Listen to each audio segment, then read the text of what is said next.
Students, आज के इस वीडियो लेक्चर में जो क्वेश्चन हम लोग सॉल्व करने जा रहे हैं वो 10th क्लास के चैप्टर रियल नंबर्स के एक्सरसाइज 1.3 का क्वेश्चन नंबर 3 है। बहुत इंपॉर्टेंट क्वेश्चन है अपने आप में। देखते हैं क्या दिया इसमें बोला गया है prove that the following are irrationals. और यहाँ पे हम लोगों को तीन नंबर्स दे रखे हैं, तो हम लोगों को क्या करना है, इन तीन नंबर्स को इरेशनल नंबर्स प्रूव करना है। ठीक है, तो चलिए स्टार्ट करते हैं क्वेश्चन। एक एक करके तीनों नंबर्स को लेते हैं और इरेशनल नंबर्स प्रूव करते हैं। ठीक, तो फर्स्ट पार्ट पे अगर हम लोग आए तो फर्स्ट पार्ट में जो हम लोग नंबर देख पा रहे हैं वो क्या है, 1/√2। अब इस नंबर को हम लोगों को इरेशनल नंबर प्रूव करना है। हम लोग कॉन्ट्राडिक्शन मेथड फॉलो कर रहे हैं, और जब कॉन्ट्राडिक्शन मेथड फॉलो कर रहे हैं तो स्टार्टिंग में हम लोगों को जो प्रूव करना है उसके उलट हम लोग मान लेते हैं let 1/√2 be a rational number. Prove करना है irrational number, but contradiction method से कर रहे हैं, इसलिए हम लोगों ने उसके उलट मान लिया है कि कैसा नंबर है, एक रैशनल नंबर है। एंड ए एंड बी, ये बड़ा इंपॉर्टेंट पॉइंट है, A and B are two co-prime positive integers such that तो हम लोगों ने क्या लेट किया कि 1/√2 कैसा नंबर है, एक रैशनल नंबर है, और a और b दो नंबर्स हैं। कैसे नंबर्स हैं, co-prime numbers, co-prime positive integers है। करेक्ट। और एक कंडीशन के साथ में, वो कंडीशन क्या है कि 1/√2 किसके इक्वल है, a/b के इक्वल है। ठीक है, अब इसको फर्दर सिंप्लीफाई करते हैं। उसके लिए क्या करना पड़ेगा, इस रूट साइन को हटाना पड़ेगा, और जब इस रूट साइन को हटाना चाहे तो वो हटेगा कैसे, दोनों साइड्स का स्क्वायर करके।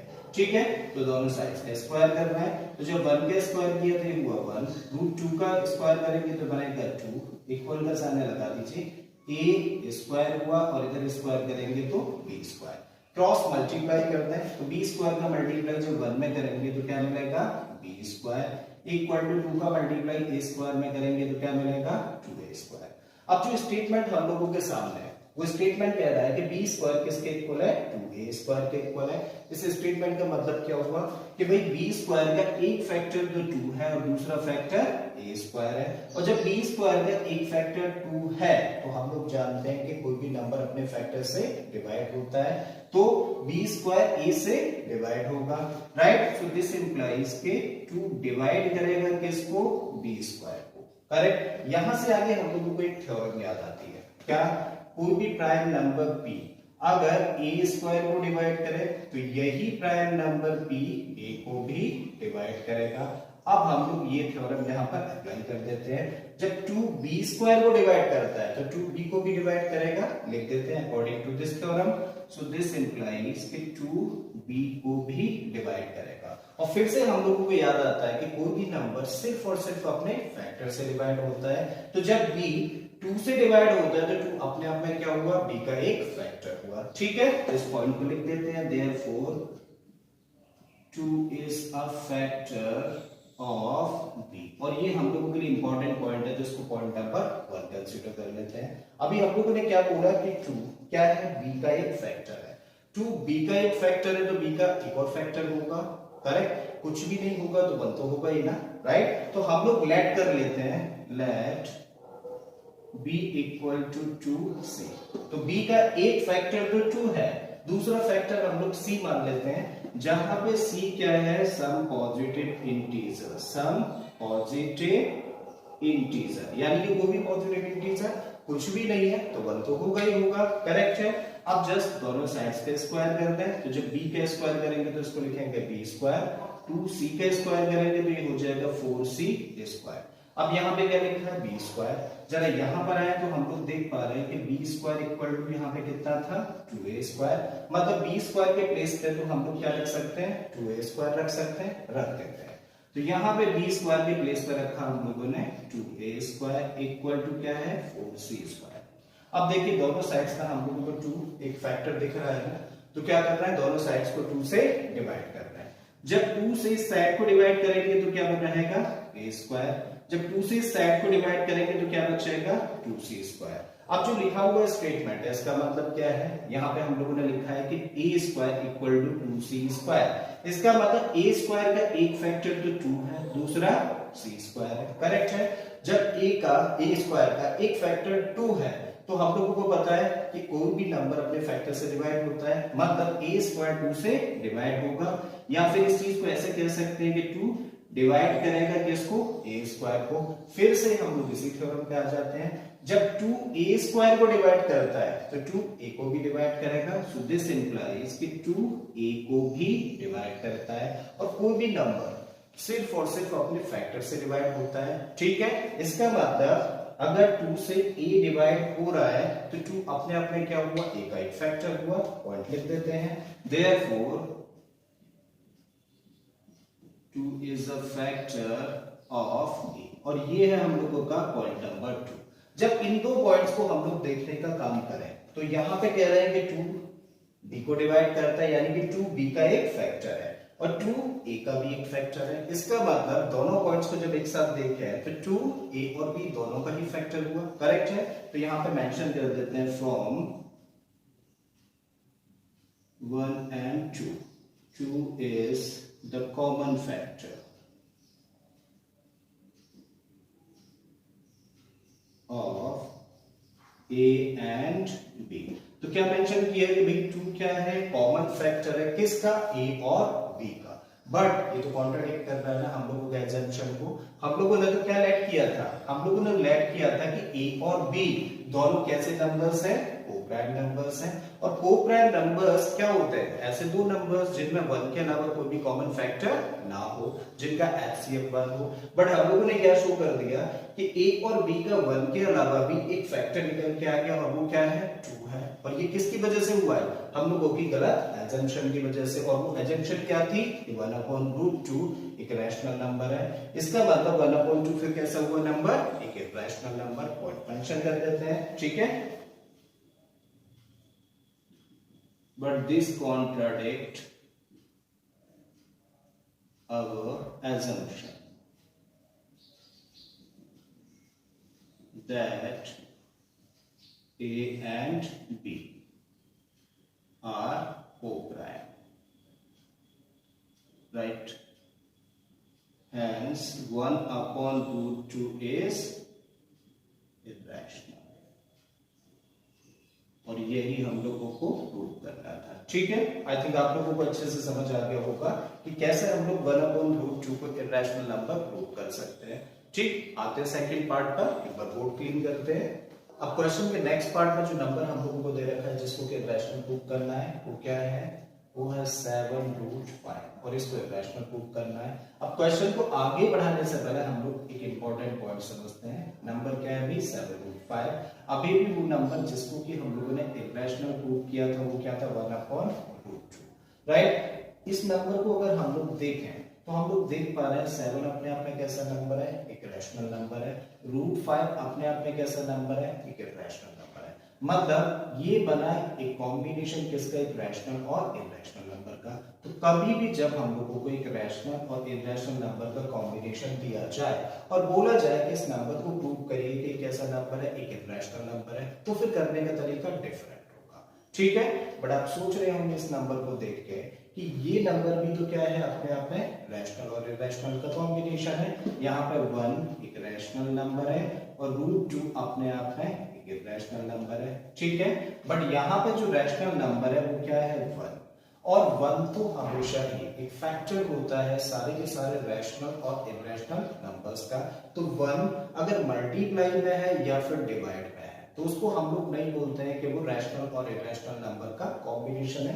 जैसे अगर √2 है तो इस √2 को आप लिख सकते हो 1 into √2, चाहो तो इसी को लिख सकते हो √2/1।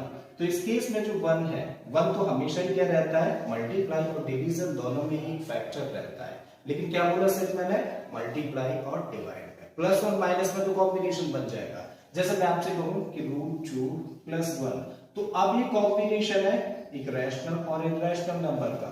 बट अगर इस तरीके से लिखा हुआ है 1 into √2 तो ये कॉम्बिनेशन नहीं होगा, या फिर √2/1 लिखा है तो भी ये कॉम्बिनेशन नहीं होगा, ठीक है। तो ये पॉइंट समझ आ गया है, ये कॉम्बिनेशन नहीं है। मींस 1 के अलावा कोई भी दूसरा रैशनल नंबर होना चाहिए मल्टीप्लाई और डिवाइड के केस में। तो यहाँ पर देखो 7 है ना, इरेशनल नंबर है, √5 इरेशनल नंबर है, तो ये अपने आप में कॉम्बिनेशन है। ये 6 है रैशनल नंबर, ये √2 इरेशनल नंबर, ये भी कॉम्बिनेशन है। करेक्ट। चलिए तो अब आगे बढ़ाते हैं क्वेश्चन को।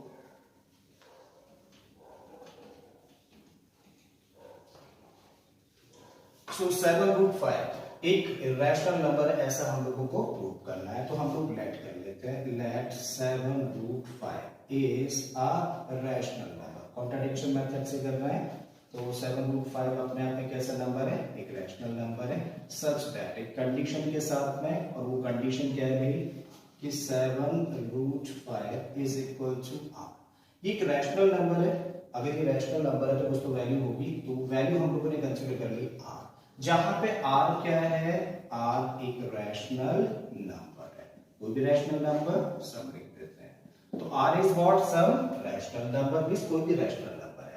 जब ऐसे क्वेश्चंस को हम लोग आगे बढ़ाते हैं तो हम लोग क्या करते हैं, इर्रेशनल फैक्टर्स को तो एक तरफ रखते हैं, रैशनल फैक्टर्स को दूसरी तरफ ट्रांसपोज करते हैं। तो इर्रेशनल नंबर तो ये देखा ना, तो 7 को क्या करें, ये रैशनल है, ये भी ट्रांसपोज कर दीजिए, तब इसको लिख सकते हो √5 इक्वल टू r अपॉन 7। ठीक है। अब देखो r अपने आप में क्या है, एक रैशनल नंबर है, 7 अपने आप में क्या है, एक रैशनल नंबर है, और दो रैशनल नंबर्स का जो कॉम्बिनेशन होता है वो क्या होता है, एक रैशनल नंबर ही होगा। मतलब r अपॉन 7 अपने आप में क्या हुआ, एक रैशनल नंबर हुआ। ठीक है, तो यहां पे पॉइंट मेंशन करते हैं, since r and 7 are rational, ये क्योंकि दोनों कैसे नंबर्स हैं, रैशनल नंबर्स हैं, therefore r upon 7 is also a rational number. ठीक है, ये बड़ा इंपॉर्टेंट पॉइंट है, क्योंकि r एक रैशनल नंबर है, 7 भी रैशनल है, तो दोनों का कॉम्बिनेशन भी एक रैशनल नंबर हुआ।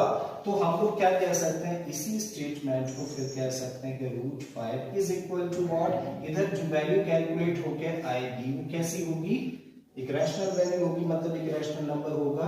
ठीक है, तो √5 किसके इक्वल हुआ, एक रैशनल नंबर के इक्वल हुआ। या फिर इसी स्टेटमेंट को कह सकते हैं कि √5 एक रैशनल नंबर के इक्वल है, तो मतलब √5 इज अ रैशनल नंबर। ठीक है, तो हम लोगों ने क्या प्रूव कर दिया कि √5 एक ऐसा नंबर है, रैशनल नंबर है। But this contradict the fact, हम लोग अच्छे से जानते हैं कि √5 एक इरेशनल नंबर है। कोई भी प्राइम नंबर अगर अंडर रूट में रख दिया जाता है तो हमेशा कैसा होता है, एक इरेशनल नंबर होता है, पॉइंट मेंशन करते हैं। But this contradict that √5 is an irrational number।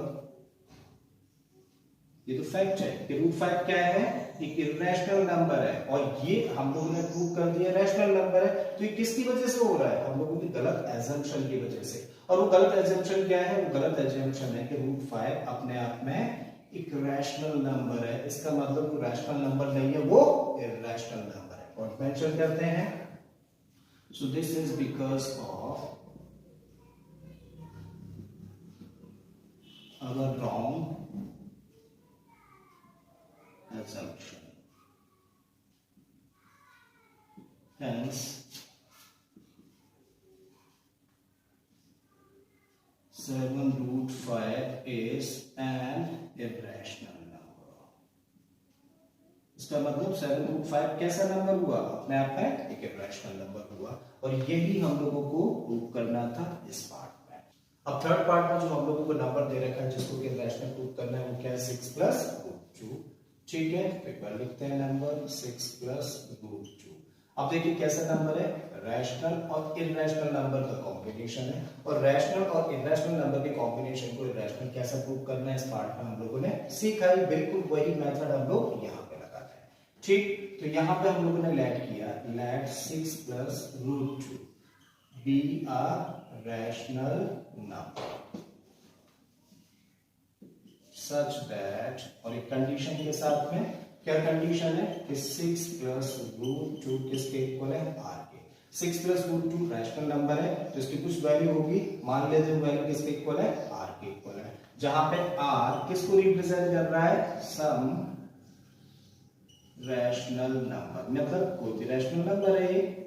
ठीक है, तो r क्या है, कोई भी रैशनल नंबर है। अब आगे क्या करेंगे, रैशनल नंबर्स को एक तरफ, इरेशनल नंबर्स को दूसरी तरफ। ठीक है, तो ये रैशनल है, इरेशनल है, रैशनल है, तो इसको हम लोग कर रहे हैं इधर ट्रांसपोज, तब इधर रह जाएगा √2 इक्वल टू r।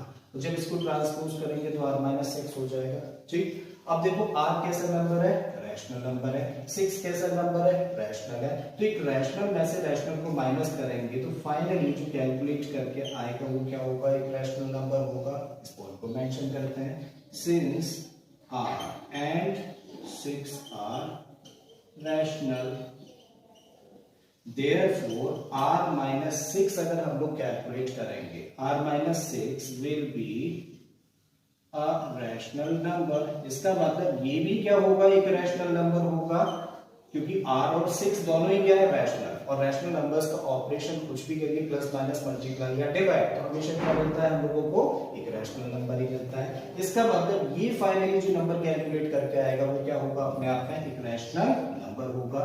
तो इसी स्टेटमेंट के बेसिस पे कह सकते हैं क्या, कि √2 इक्वल टू व्हाट, एक रैशनल नंबर के इक्वल हो गया। अब जब देखिए इधर एक रैशनल नंबर है, बीच में इक्वल का साइन है, इधर √2 है, इसका मतलब √2 भी क्या हो गया, अपने आप में एक रैशनल नंबर हो गया। ठीक है, क्योंकि दोनों साइड्स इक्वल होती है ना, सेम होती है एक इक्वेशन की।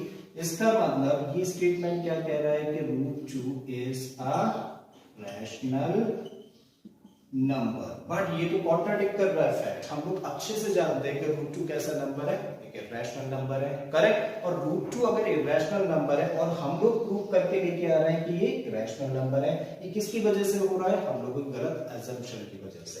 और वो गलत अजम्पशन क्या है, वो गलत अजम्पशन है कि 6 + √2 अपने आप में एक रैशनल नंबर है।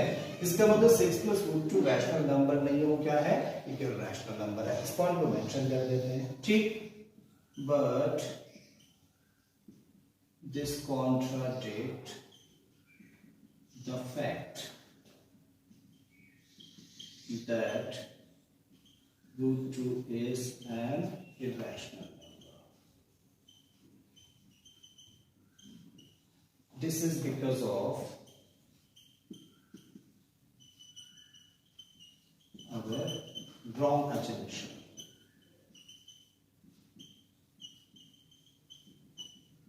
ठीक है, ये हम लोग की गलत assumption की वजह से। इसका मतलब ये नंबर कैसा हुआ, एक इरेशनल नंबर हुआ। Hence 6 + √2, 6 + √2 is an irrational number। ठीक है, आई थिंक स्टूडेंट्स आपको क्वेश्चन अच्छे से समझ आ गया होगा। अगर ऐसा है तो प्लीज वीडियो को लाइक कर दें, चैनल को सब्सक्राइब कर लें, और बाकी के क्वेश्चंस के लिए आप अपने प्लेलिस्ट में चले जाइए। इस तरह के बहुत सारे क्वेश्चंस मैंने ऑलरेडी अपलोड किए हैं। फिर से आता हूँ एक नए क्वेश्चन, एक नए कॉन्सेप्ट के साथ में। Till then keep learning and thank you for watching this.